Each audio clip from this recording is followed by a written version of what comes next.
C'est l'heure de l'hebdo africain sur Média TV Afrique et comme chaque semaine, nous sommes en direct avec Dr Bakary Samb, directeur régional du Timbuktu Institute. Bonjour Dr Bakary Samb et merci d'être avec nous. Bonjour et merci de votre aimable invitation.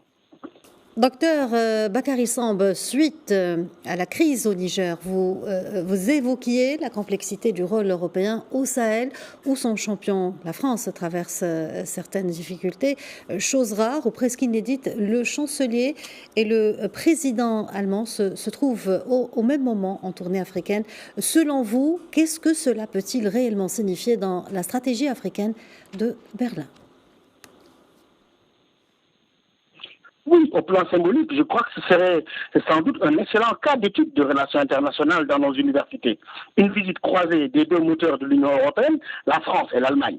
L'une, la France, subitement tournée vers l'Est, suite au départ chaotique de la France du Niger, avec Emmanuel Macron qui, dans un réflexe d'ajustement rapide, se rue déjà vers le Kazakhstan pour sécuriser l'approvisionnement en uranium. L'autre puissance, l'Allemagne, envoie tout son exécutif, le chancelier et le président, qui se rendent en Afrique pour des raisons aussi énergétiques avec le gaz GNL d'Afrique de l'Ouest, qui est actuellement au cœur de tous les enjeux, mais aussi pour peaufiner son image de marque d'ancienne puissance coloniale, mais repentie de son passé. Mais il est clair que le voyage concomitant des deux têtes de l'exécutif allemand en Afrique me semble historique. Je ne crois pas que dans le passé, un chancelier, un président allemand ait déjà effectué de cette manière une visite synchronisée en Afrique ou vers un autre continent. Très bien, mais vu la manière dont cette visite en Afrique se déroule, pourrait-on parler d'un certain partage des rôles aussi au-delà des discours? Quel est réellement l'enjeu de cette visite dans le contexte actuel?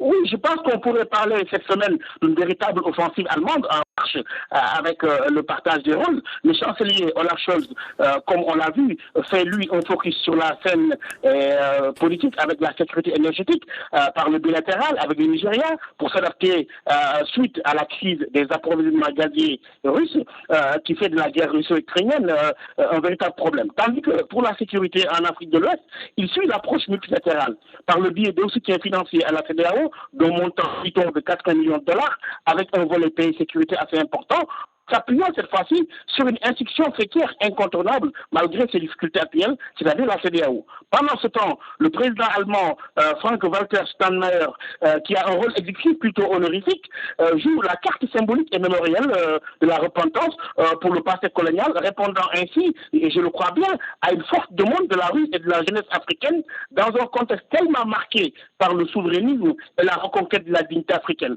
C'est exactement le sens de la déclaration du président allemand qui reconnaît que, je cite, nous devons faire face à cette histoire afin de pouvoir construire ensemble un avenir meilleur. Docteur Bakary Samb, il y a eu des gestes et des paroles marquantes, notamment la très symbolique demande de pardon aux Africains du président allemand par rapport au passé colonial. L'Allemagne est-elle alors en train de marquer des points qui pourraient davantage la positionner au Sahel, où on semble assister à une véritable redistribution des rôles et des places? Il est clair, il est vrai que l'Allemagne est souvent vue en Afrique comme une nation très fière, mais semble, par ce geste du président allemand, faire preuve de moins d'orgueil que la grande nation, comme on appelait ironiquement la France dans le milieu diplomatique du XIXe siècle. Mais dire clairement et humblement, j'ai honte de ce que les soldats coloniaux allemands ont fait subir à vos ancêtres, ces mots du président allemand en visite en Afrique australe vont résonner à coup sûr sur tout le continent. Là, il faut constater que l'Allemagne a eu le courage et surtout l'intelligence politique de faire face à son passé et faire œuvre de contrition envers les peuples victimes comme les Maji-Maji, les tribus Herero et Nama-Nama en Namibie, en disant clairement, en tant que président allemand, je voudrais demander pardon.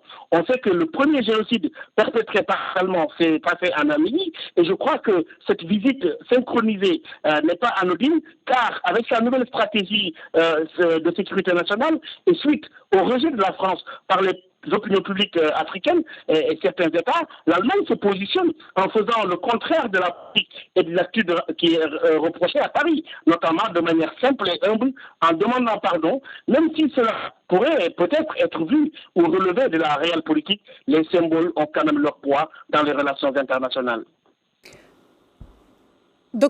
Docteur Bakary Samb, merci d'avoir répondu à nos questions. Je rappelle que vous êtes directeur régional du Timbuktu Institute.